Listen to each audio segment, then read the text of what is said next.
So why would we want to support our trials, our orphan drug trials, with patient-centered real-world evidence, right?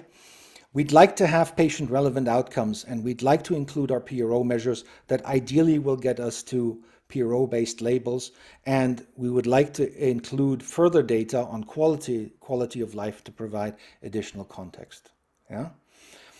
If we do real-world enrichment and pragmatic elements to the trial, hopefully we'll have a greater effect size, which will increase confidence in our trial results of all stakeholders, right?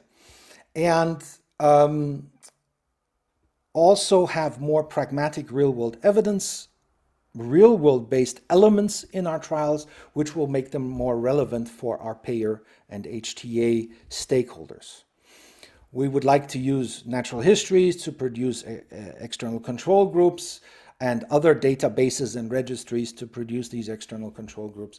We use many-to-one matching methodologies. So for example, if we had a clinical trial that traditionally would have 300 patients, 150 patients on experimental therapy, 150 patients on placebo, yeah, we now have a trial that would include, for example, 250 patients on experimental therapy, and then we'll try and source individual patient level data and match these individual patients that we've sourced in our real-world databases and registries to the 250 patients in the trial. And what we'd like, for example, is a 4-to-1 matching so that we would find 1,000 patients.